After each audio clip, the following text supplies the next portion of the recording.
My friend was named John, and he had this wonderful musical Italian last name. And my dad's a country boy, and I don't know if I inherited this trait from him, but he always greets people, or frequently anyway, really always, greets people by their full names and with the time of day. So, he would say, "Oh, John Carpaccio, good afternoon. Good afternoon, John Carpaccio," instead of like, "Sup," or like, "Hey, John." And I, to some degree, I do the same thing, especially when a person has a really common first name, and he had such a fun last name. And I remember he came to the theater, and I was like, "Well, good morning, John Carpaccio." And he just turns around in his theater seat, and he goes, "I love it that you call me by my full name, because I know you know me." And I was like, "Oh, I do know you. And I'm so glad you feel that way, because it feels so good to be known." And I didn't say this, but I'm thinking it. "And I love that you notice that I say your full name, because it means you know me." And we're just like having this great, I know you. We know each other. Love fest feeling. It was like, so great. Now, of course, Carpaccio is not his real last name. And I because I didn't ask his parents if I could talk about him tonight, and I can't ask him if it's okay. And because there's still shame. He was an openly gay man, but there's still shame in this disease. We're supposed to be educated and know better or something. And people always sort of rush to the blood transfusion explanation if they can, by way of absolving the dead or the dying. But I do wish I could name him tonight out loud. It's a really good name. So recently a friend of mine asked me, and I don't know if you've ever asked yourself these questions, it's an interesting one. She said, "When did you know, what was the moment? What was the moment when you knew you were a grown-up?" And I'm looking at it, I'm like, "I don't know." And she goes, "It's okay if it's when you got married." And I was like, "Thank you." And she's like, "No, it's fine if it's when you had kids." And I'm like, "Again, thank you for forgiving me, thanks." And then she says, "Because I know the exact moment when I knew I was a grown-up." And I'm like fascinated with this one. I said, "Oh, what's that?" She goes, "Yeah, it's when I got a dishwasher." She's like, "When I got a dishwasher, I knew I was a grown-up." And I thought, okay. It's not my measure.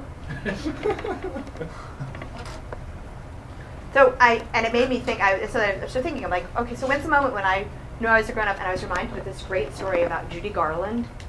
Actually, Liza Minnelli told this story. And she kind of says it, she couches it like, I knew I was good when, right? Like I knew that I was a grown-up and great was when she actually performed with her mother. And she said she went out on stage and she was doing her thing, and she looked over into the wings, and her mother was at the entrance, and she looked and she went, "Oh shit, it's Judy Garland." And it was like her mom brought it. She was not mommy. She was Judy. And Liza Minnelli said it was like, that's when she knew she was a performer, and she was sort of like an equal to her mother in some way, or possible competition in their case.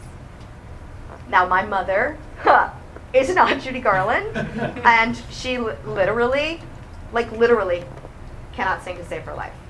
And if she were here, she would agree with me. So I think that's what they call a tangent. But but as long as we're talking about Judy, I have got another one for you. So Judy Garland. Judy Garland is a figure in the gay community, and so is the Wizard of Oz. But I wasn't aware of that when I was 9 years old, and I was cast in a production of The Wizard of Oz at the Castro Theater in the Castro district in San Francisco. And it was sort of this Rocky Horror Picture Show presentation where we acted it out in front of the movie. Anyway, and I was in it, and I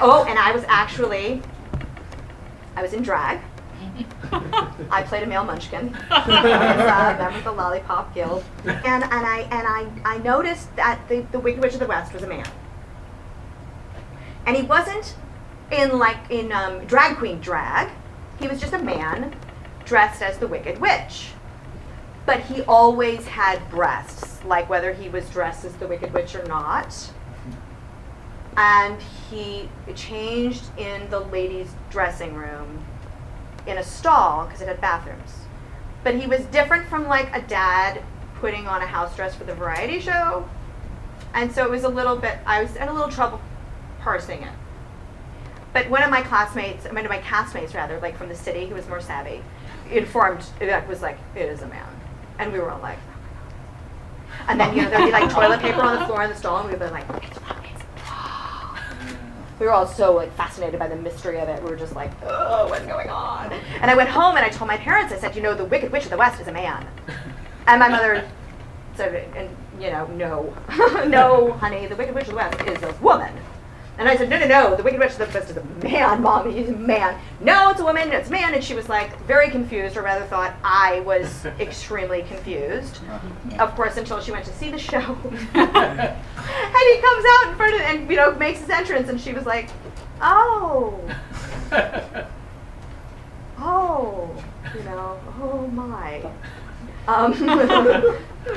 It's a good show, Laura. And it was actually not until years later that she put it together because, and this is a window into my family, NPR did a special a couple of years ago on the role that Judy Garland of The Wizard of Oz plays in the gay community, and my mother happened to be listening to Fresh Air or whatever it was that day, and she immediately calls me, she goes, oh my goodness! I had no idea. It makes so much sense of that show you did. I said, yeah, yes, it does.